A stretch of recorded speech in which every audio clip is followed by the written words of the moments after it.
Okay, welcome back, fans. And this here is Harnessing Your Wealth with Billy and Cade. And our special guest today is in law enforcement.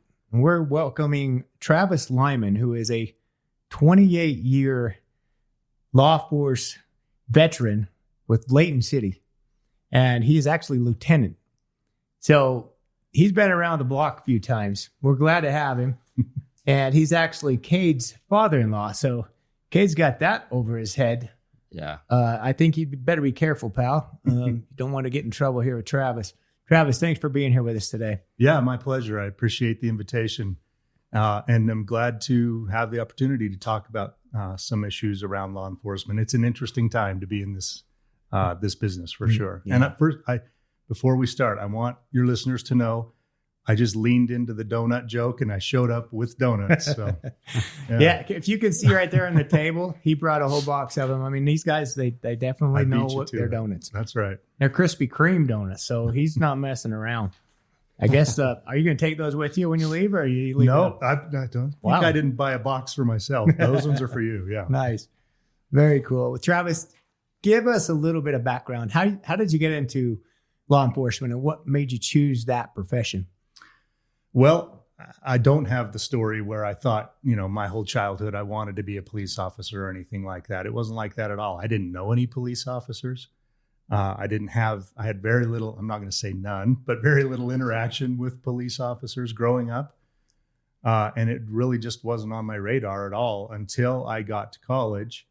And like I think a lot of young people do, I was looking around at what classes to take and saw some criminal justice classes that looked interesting. And the more I got into that, the more it sparked an interest. And I thought, I could see myself doing this. So that's really where it started, was just in college, taking some classes related to law enforcement that really kind of spoke to me. And that's how I ended up thinking, I want to do that. So I started, right before I graduated from school, I started applying for some different police departments.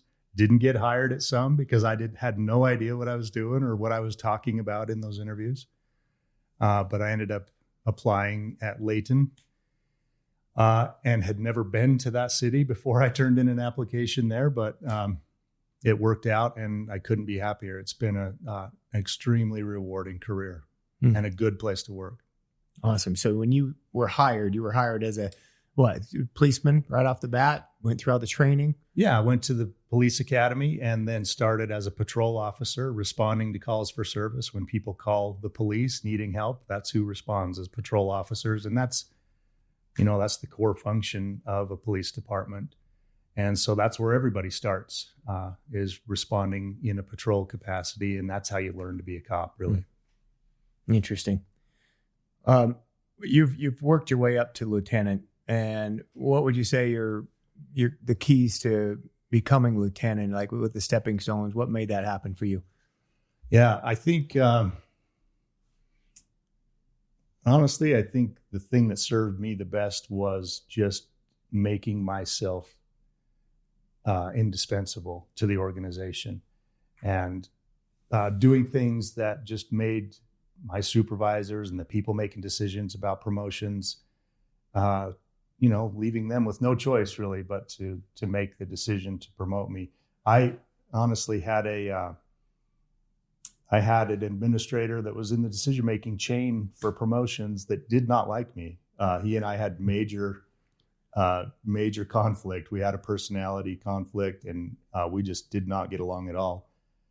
And, I thought that might hamper my opportunities, but I just put my head down and made myself indispensable to the organization and made it so that really it was an obvious choice, I felt. But when I tested for a sergeant and my first promotion, it was against, and I was competing with officers who had been my field training officers, people who had trained me just a few years earlier. And that was pretty intimidating because I really looked up to those guys. They'd been there much longer than I had. They had a lot more experience, were older than I was. I started in this job when I was, 23 years old. I was a kid. I hardly knew anything about life, let alone, the decisions, the significant decisions you have to make in this profession. So, I was competing against people that who I really looked up to, and performed well enough in the promotional process to get that first promotion to a sergeant. And I actually had a funny.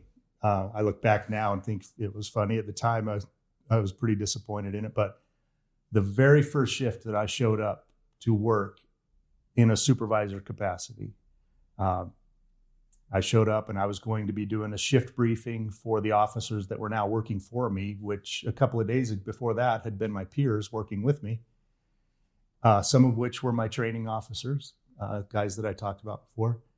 I showed up to the department. I walked into the mailroom to get everything out of my mailbox before the shift started and before I went in to do my first shift briefing.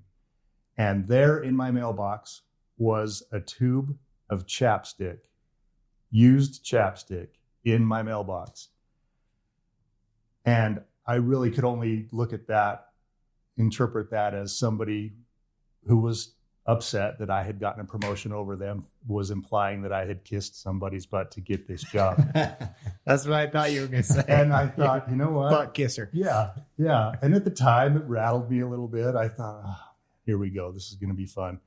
I look back now and think it's actually kind of funny, but it wasn't easy. It wasn't easy to, to take on a responsibility like that, supervising people who had taught me how to do the job. Right. Yeah. Leadership is earned. Yeah. It's not given, right? It's probably never more apparent than in your profession.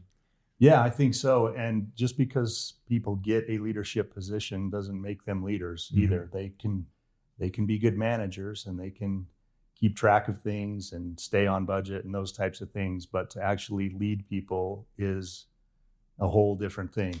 And, I feel like I've been good at that at times and maybe not so good at other times, but it's managed to get me where I'm at now, 28 years later. That's hard to believe saying that out loud. Wow, yeah. Yeah. Is being a cop, is it a lot like Beverly Hills Cop, the movie, where everybody's pranking everybody all the time?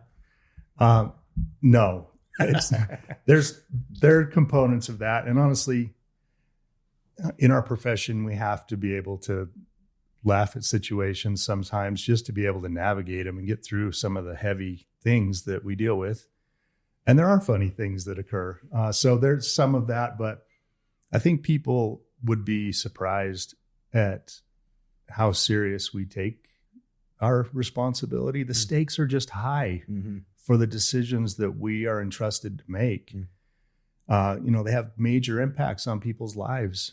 Decisions about whether somebody's going to get arrested or charged with something or taken to jail, or even a citation for speeding has a big impact on people's lives. Right. And that's not lost on the majority of the people in my profession. Certainly the people that I work with at my agency, we talk about that all the time, the magnitude of the decisions that we have to make and how we need to get them right. And so, we're lighthearted at times, but people I think would be surprised at how serious we take that responsibility. Travis, what's your greatest challenge, you would say, as a police officer?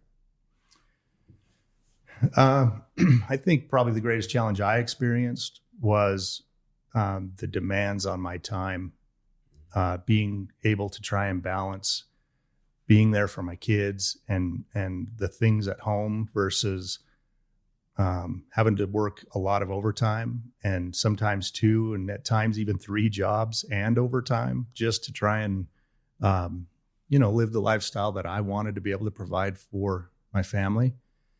That was a real challenge at times and put a strain on both my work life and home life. And I think most police officers experience that because most end up having to do something similar where they're working a couple of jobs to live the lifestyle that they want to live. It's different. It's better now, certainly, than it was when I started. Wages have increased, and law enforcement is viewed more as a profession, I think, now, even though it's a unique time to be in this business, and there's a lot of criticism of us. I think the public and certainly the community I work in recognizes that with regard to pay specifically, we need to pay police officers as professionals and then hold them to the standard of being a profession and a professional. That's what that's what communities need in police officers. And if they, historically maybe didn't recognize that and pay accordingly, they sometimes got what they paid for. I don't know. It feels, I don't love saying it that way, but I think you understand what I'm saying. Right. Yeah. I think with all the challenges that come with a career that you're in, you have to do a lot of training, right? Constant training, even when you're already 28 years into the business. So funny story I'll share really quick. When I was just dating Morgan, been sitting there, and I wasn't at that point talking too much when I was with your family, just observing mostly. Yeah. But taking I heard a story about multiple times where Morgan and her siblings, Parker, Abby, and Caden, would be volunteered to go to these trainings at the mall where they would do a school shooter training, and they would be the victims. And they'd been saying, "Get ready, Cade, because you're going to be a victim. You're going to get shot in the mall." Yeah. I was like, what am I getting myself into here? But yeah, we have not done that yet. But next time we do it, I know who I'm calling. Yeah. You'd probably take that literally, though. Oh, terrified. Boy. This is how we was. We raised this kid from a young age, and whenever he heard about shootings, fires, food poisonings, he was convinced that those things were going to come after him. So it was like a nonstop battle just to calm his mind down. To him, no, you're fine. Go watch the news, Cade. He'd walk by the TV and see something on the news, and he'd be terrified for 2 weeks straight. Well, my kids maybe have the opposite extreme. They've been indoctrinated into it, I guess, so much, and kind of desensitized to some of that stuff. I'll bet they've seen and heard a lot. I've tried to not have that be the case where I can, but it's just inevitable that they're going to hear conversations and see things. And my responsibilities with the media now, where I'm on the news sometimes with cases that the news comes asking about, they see all that stuff too. So it forces conversations that I maybe wouldn't have otherwise wanted to have at times. But some tough conversations, I'm sure. Yeah. So I'm sure you've dealt with all that kind of minor, trivial stuff. Well, I hear that sometimes about places, more rural places where their law enforcement does spend time worrying about those kinds of things. And I always think, you should count yourself lucky that you work or that you live in a place where that is the most significant thing that the police need to worry about. That's a good thing. Yeah. Yeah. Oh my gosh. Speaking of, kind of these calls and the things that you've seen and some of the bad situations you've been in, describe maybe what comes to mind as the scariest or maybe the most traumatic thing that you've witnessed in your career. Yeah. As far as the scariest, I can't really point to one incident in particular, other than I will say when I was a new officer, fresh off of training, so I no longer had a training officer in the passenger seat with me. I was all by myself. For the first several months, every time my number would get called by dispatch to get sent on a call, I was terrified. And I think a lot of police officers are. Maybe terrified is overstating it, but you're very nervous because at that time we didn't have navigation or anything. I wasn't even sure how I was going to get to the call in a hurry, let alone what I was going to do when I got there. So yeah, those were anxious times when I was a new officer, and probably some scared times too, thinking, oh my word, I have no idea how to navigate this situation, but I got to figure it out on the fly. And it matters to people that I get it right. So I'm going to lean on my fellow, coworkers, and we're going to work through this and figure it out. But so those were scary times for sure. But, it didn't take long for that to just turn into, with some confidence and competence in the job, experience, turn it into, it got to be a heck of a lot of fun. And there were times early in my career where I thought, man, I can't believe they're paying me to do this. I would come out here and do this for free. It was that much fun, but as most careers, I think progress, you get a few battle scars, and, there are a couple of cases, I think in particular, a lot of cases that I look back on and think were pretty traumatic situations for the victims, and they had an impact on me and my coworkers too. But two, I think that I can think of in particular, that had an impact on me. One was I was a patrol officer, fairly new patrol officer, and one of the part-time assignments that I had to earn a little bit of extra money was I was also, I'd been trained to be a part-time crime scene investigator too. So when I wasn't on duty, I was on an on-call rotation to go help process crime scenes. And I took a call one day working patrol from a young teenage girl who had her car stereo stolen. Pretty benign situation, but a big deal to her. I met her in the Denny's parking lot in Layton and took this report, and she was really upset that she'd gotten this stereo stolen out of her car that meant a lot to her. It was a big deal. I didn't think a lot of it at the time and wasn't able to figure out who'd done it, but I took the report. And about 3 days later, I was on call for CSI and got called to a hanging and showed up at the house. The patrol officers that were out front said, yeah, it's a sad situation. It's a young girl and she's downstairs in the basement of this house. And it looks like she hung herself. We don't know. That's part of my responsibility at that time, to go down there and look at the scene and investigate and figure out what happened.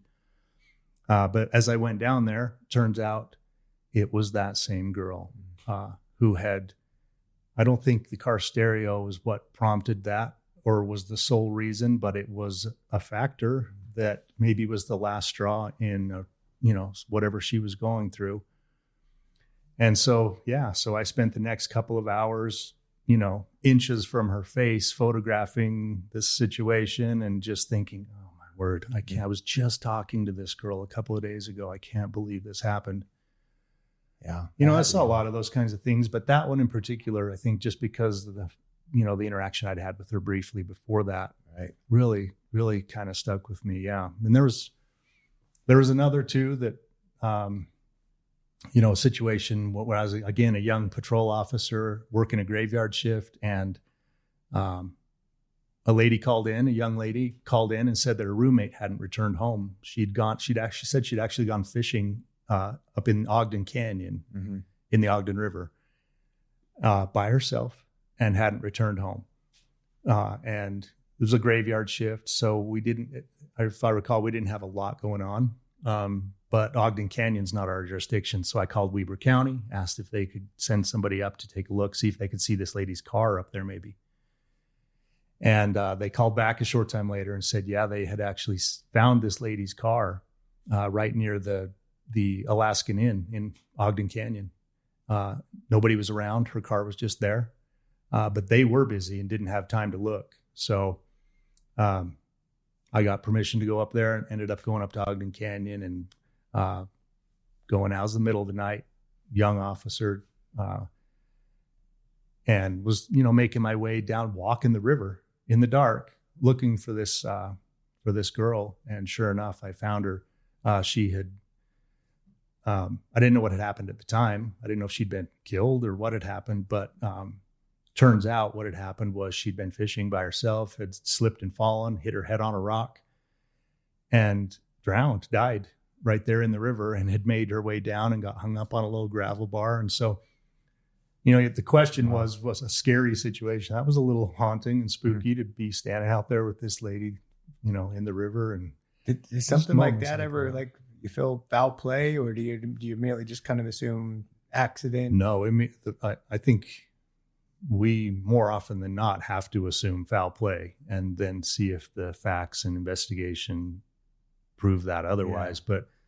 But at the time I had no idea what had happened, but it wasn't our jurisdiction. So I wasn't involved in the investigation, but it's a lot of years of situations like that. I think that as much as I think sometimes police officers want to say, no, it hasn't affected me. I'm the same person I was, when I started. I don't know how you can be after, and you really just do have to kind of compartmentalize those situations. And you probably see some things like car accidents or things like that most people would not be able to get out of their head. Like, and maybe you can't either, but man, I mean, that's something that I always think about is, first responders or policemen, they're at the scene. You have to go in, you have to look, you have to see what's going on, assess the situation. There was a case a few years ago. I don't remember the names, but I think these people were from Layton. And the situation was, I think it was a husband and wife, and they had a babysitter, and they were giving her drugs, and then they were having sex with this babysitter. And she ended up dying. And they ended up taking her, I think it was up Morgan County somewhere, and burying her. Yeah, they disposed of her body up Weber Canyon, right off that first Mountain Green exit. Okay, so I'm sorry, Morgan County, but right off that first exit. You remember that then? They were right in Layton, weren't they? Didn't they live there? Yeah. Wild. And I don't know what happened to those people. Hopefully they're still in prison.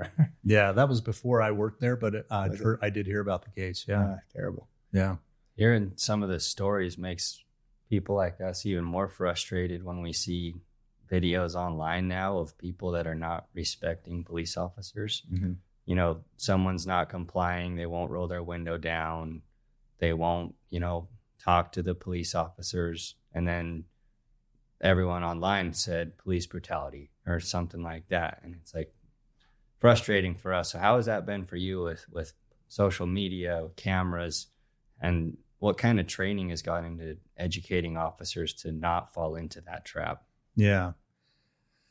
Yeah, you're right. I share in that same frustration with you. It's concerning to me, this insatiable appetite that it seems like our culture has. And I think it's just people. I don't think it's this country. I think it's everywhere. This insatiable appetite to be entertained at anyone's expense. Mm. It makes no difference. We'll laugh at anything now. And so that just fosters this, this machine of trying to find content to entertain people. And man, police interactions are, for some reason, fascinating to people and just feed into that. And so there's a big there's a big following out there of people who are looking to watch this type of content. And it's just gross to me, honestly, to see that as entertainment, people trying to bait the police and trying to incite these interactions that are going to turn ugly for the sake of YouTube views or something like video, that. It's outrageous. Getting followers. Yeah, we talk about that certainly in our industry, and in my department, we talk about, how important it is to not do that next thing that is going to go viral and make us all look silly, and just maintain that professionalism and not get baited into those interactions. There's a group of people that label themselves as First Amendment auditors, or some version of that will, under the guise of trying to make sure the police are doing things the right way, be very confrontational with the police, show up in police departments' lobbies, or, and ask questions that are trying to incite some sort of an unprofessional response, that kind of thing. And it's pretty disheartening, honestly, that there's such an appetite for that type of content. It's just gross, really. Mm-hmm. I manage our department's social media. So I put out a lot of content that our department puts out. And I've taken a little different approach, I think, than some police departments have in this regard. I think some public safety police departments, fire departments have kind of gotten caught up in some of the ice bucket challenge or mannequin challenge or some of the goofiness that goes on social media. And it was put to me a way that I thought, yeah, that makes sense to me. Somebody said to me one time, I don't need my police department to be generating that type of content. My police department is dealing with grown-up problems, and I need them to be above that fray a little bit. And so we try and take that approach, at least in my department, where, we are dealing with serious issues, mm-hmm. and we want to have positive interactions with our community and build trust. But we'll let people find that kind of content somewhere else. We were talking about it the other day, where it's impossible for some police officers in these interactions, because there's a football player. Some of you listeners probably familiar. Tyreek Hill is his name. There was a lot going on because he got arrested right before first game of the season. And I watched the video because I guess I fall into that trap too. And then I look at the comments and see what side people are on.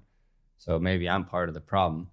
But he won't roll his window down. He's getting in trouble for reckless driving. He's not talking to the officers. His windows are so tinted that you can't see in there. And it's like, what as an officer are you supposed to do? Just let him not talk to you? Let him drive away? Oh, we're good. We don't want to get any backlash online. Just go ahead.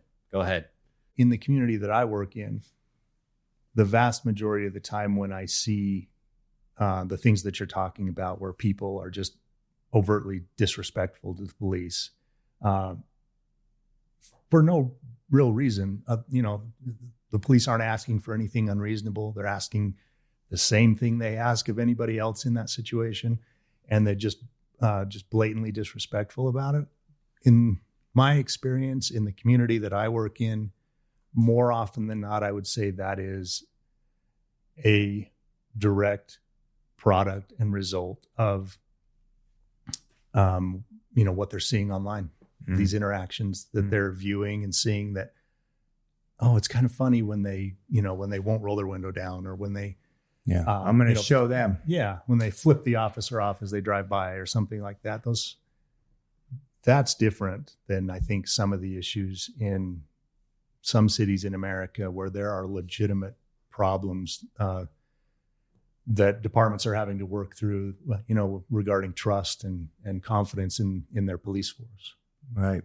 And we've all seen some of those videos where officer approaches a vehicle, and it's open fire on them. I mean, I can't imagine being in those kind of situations, because I know your blood pressure is probably already spiking a little bit. You're a little bit nervous. You're a bit apprehensive to approach, not sure who you're going to be dealing with, or the type of person you're going to be dealing with, their attitude toward you as a law enforcement person. Now I know there's bad apples, and they make it bad for everyone. And that happens in our industry, happens in the auto mechanic industry. Every industry has a bad apple that can taint the whole situation and make it hard for you to do your job well, because everyone looks at you with a suspicious eye. Like you're out to get me. You're kind of trying to screw me here. You're doing something that you shouldn't do. So we all have to overcome those challenges.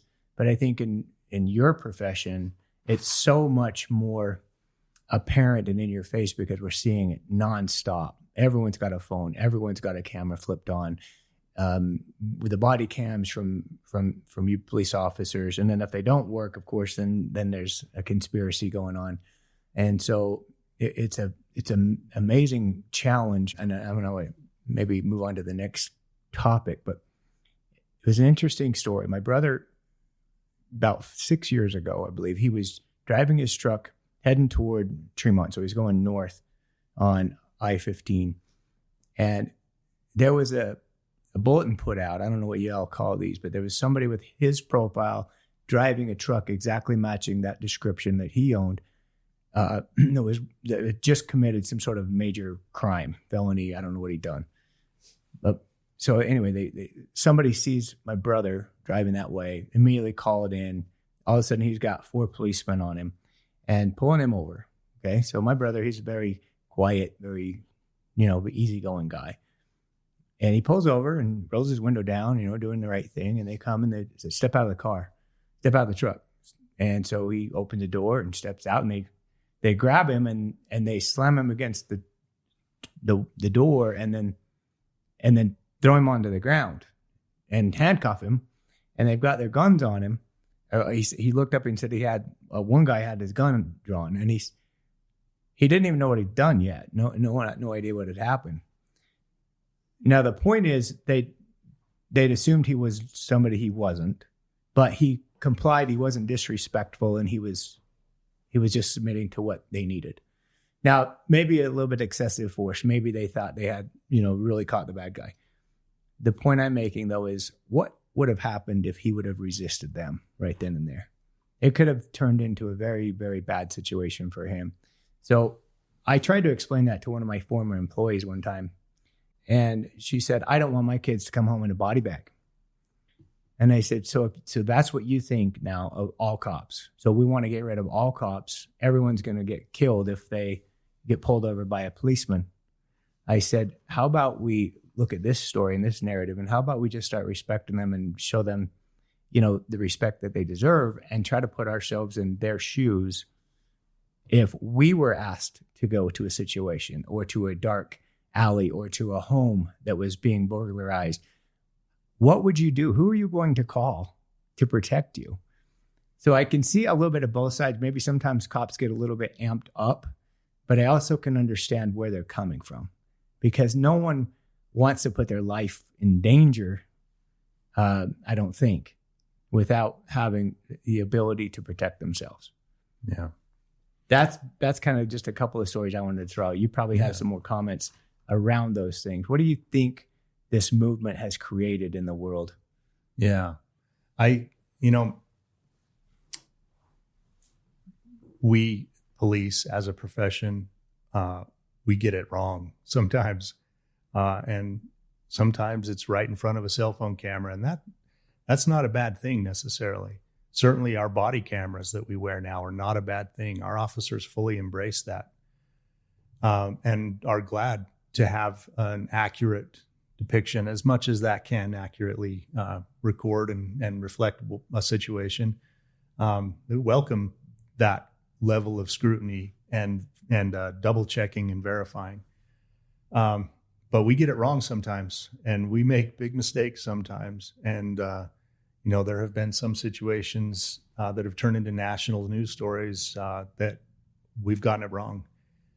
And that's tough. That's tough for all of us to come to work the next day and realize that today's going to be one of those days where we're getting looked at sideways by everybody because of something that happened in Minneapolis or something that happened somewhere across the country.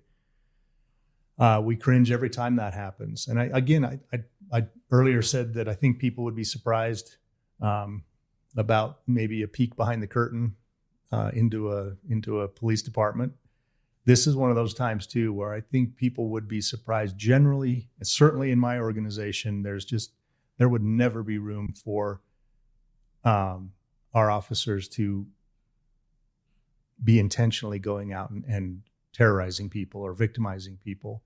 It's quite the opposite. We are constantly harping on the need to provide good customer service and to do things the right way. But sometimes individuals get it wrong. And the part that I think people would be most surprised about is how accountable we hold ourselves. Now, this is not true everywhere. There are places around the country that I'm confident do sweep things under the rug and don't hold their officers accountable, but that is not the culture here. Certainly not in my department and the departments that I interact with. That is, people would be surprised at how much accountability there is internally that never was even known by the public. But little things that end up costing officers their certification, their jobs, when in many other professions that would never have been an issue. And it probably should be that way just because of the magnitude of the decisions that law enforcement have to make and the trust that's given to them. Yeah. We have to be held to that standard. And in my organization, we take that very seriously. But, I'm the first to acknowledge that other places, and certainly even in my own organization, there have been times when we don't get it right, and we need to be transparent and own up to those times too. And you go into great depth with your interview process as well. I've asked you about this before, and you look for any sort of red flag possible. Anyone that likes guns a little more than they should, or they're a little aggressive, those would be red flags and things that you would avoid. So just, I guess, putting a point out there that most police departments around here, at least, they have a pretty strict interview process, and they're not just letting in anybody. They want people to be accountable. Somebody's watched a few too many video games and wants to get into the game itself. Live. Yeah. You mentioned defunding the police and some of that narrative that had been going on the last few years. And we did not experience that directly where our city council was talking about reducing our budget or anything like that, which I think was fair because we're frugal and do a lot with a little. And we wouldn't have had a lot of room to provide the service we do if that had happened. But the one byproduct that we saw of that conversation nationwide was officers applying to our department and others around us, specifically in Utah. Not everywhere in Utah, but a lot of places in Utah, to get away from those cities where that was happening and where they felt like they didn't have the support of their city council or their mayor or sometimes their police chief.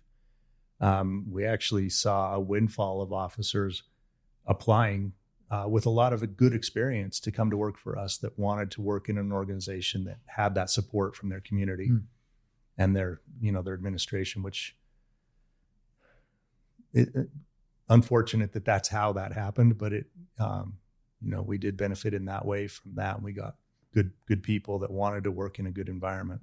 Is that kind of turned? Has the tide turned now? Do you think that movement has kind of shifted back and people are realizing that, hey, we really do value the police officers in our community?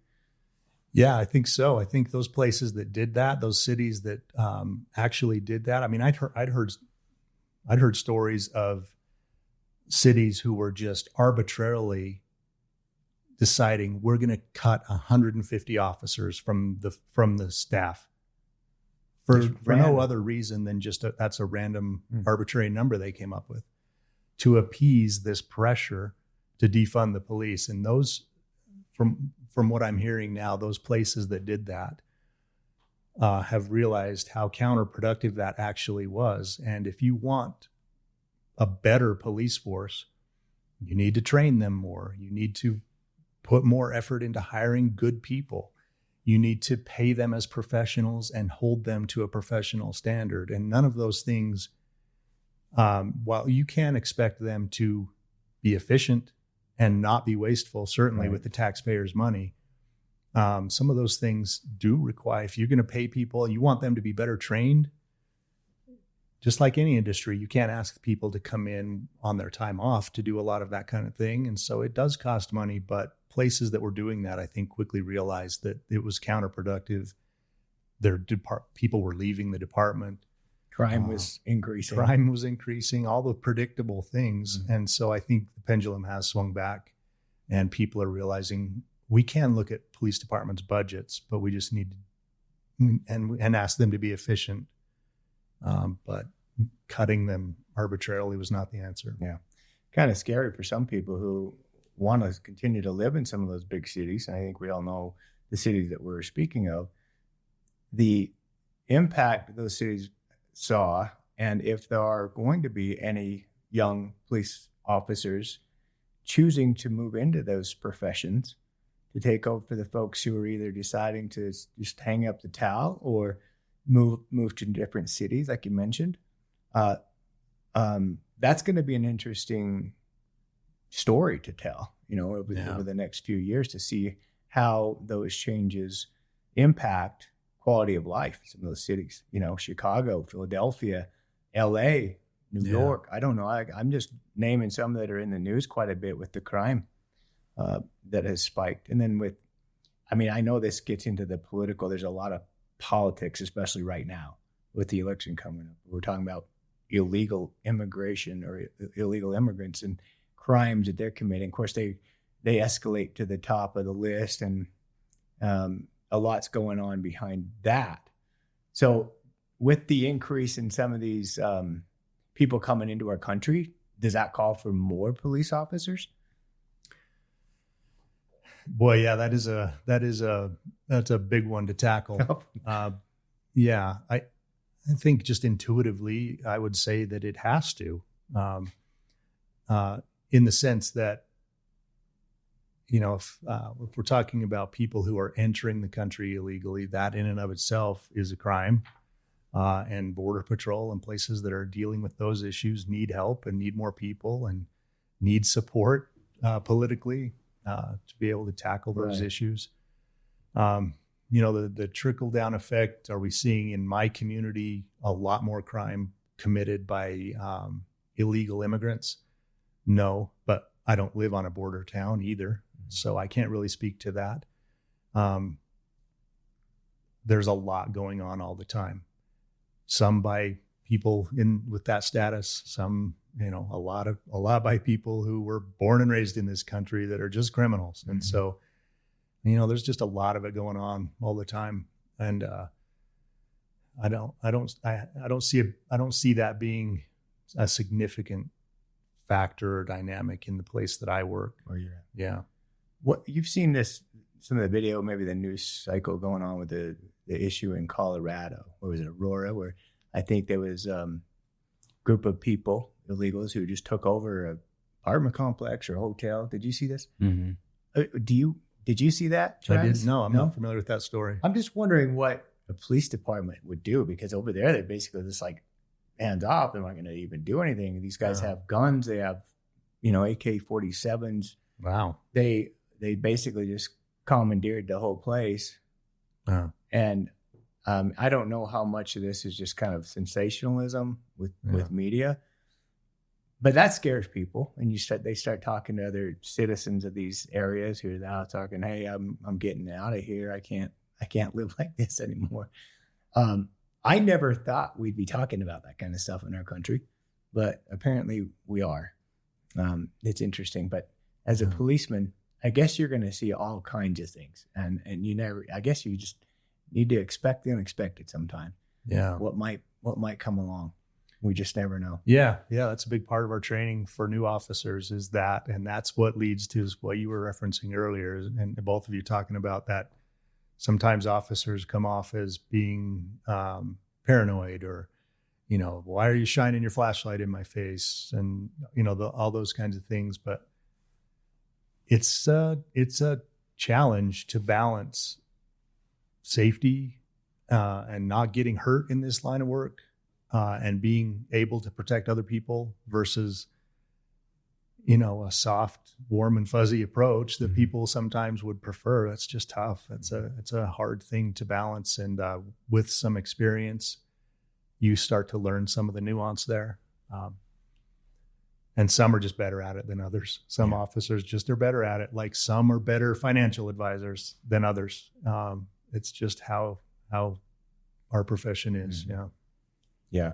I did confirm with Travis that Mike Latham made their badges. So. Oh, really? Yeah. That's right. I saw he was a previous guest of yours. Yeah, he's a good dude. I really like Mike. Yeah, Mike is Mike does stuff for everybody, so he knows everybody too. So yeah. He's a big police officer supporter, and I spent some time. I went back to the FBI National Academy and spent 3 months back in Quantico, Virginia, at some training. And there were 250 officers in my session from all over the world.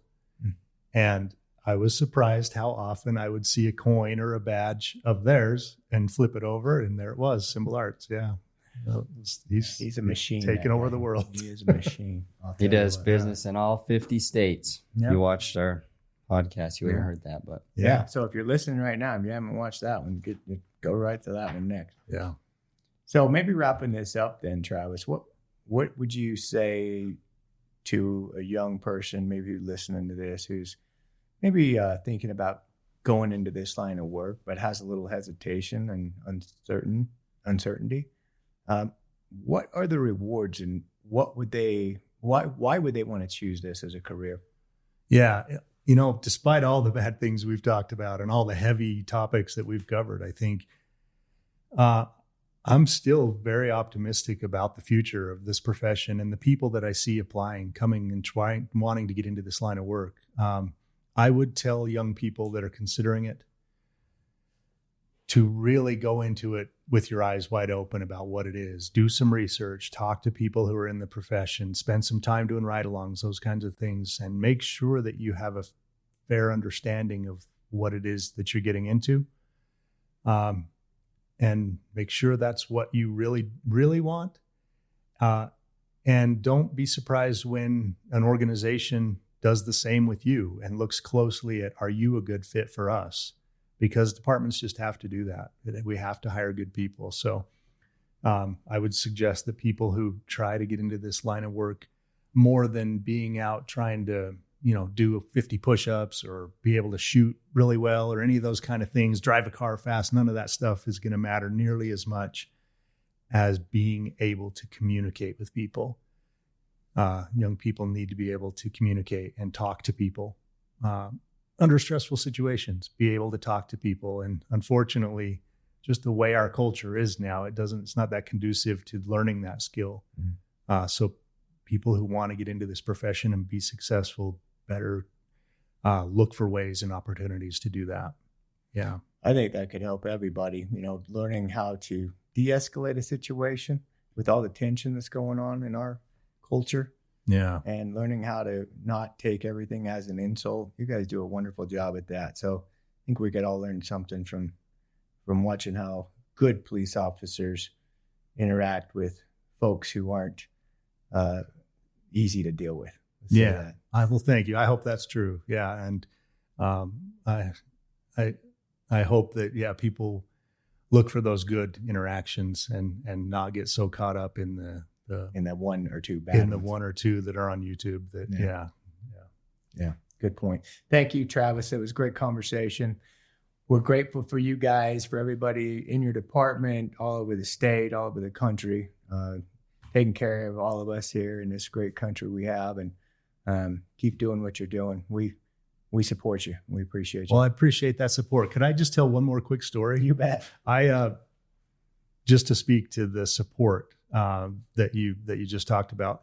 I had a situation that happened not long ago that it was a little thing, but it illustrated to me kind of the dynamic that we have going right now. And that is, I was walking through the parking lot where we park our patrol cars into our building, and we share the building with court upstairs. And as I was walking in the back door, a car with two guys in it drove past me. It looked like they dressed like they had just left court maybe.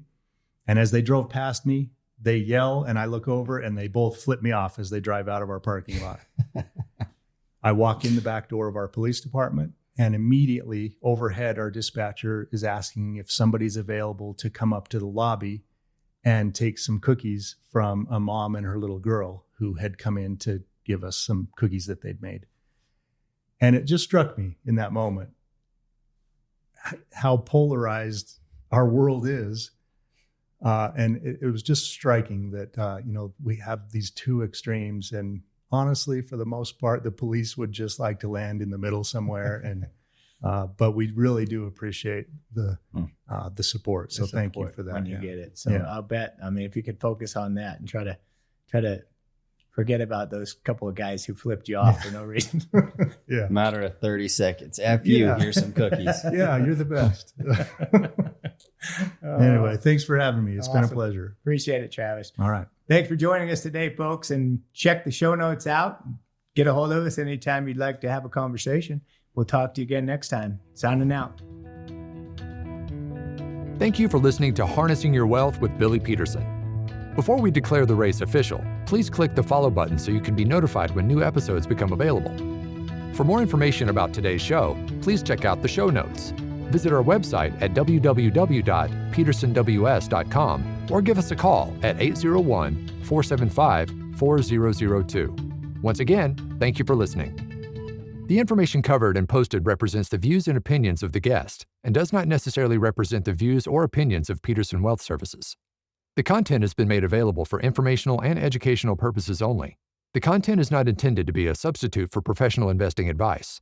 Always seek the advice of your financial advisor or other qualified financial service provider with any questions you may have regarding your investment planning.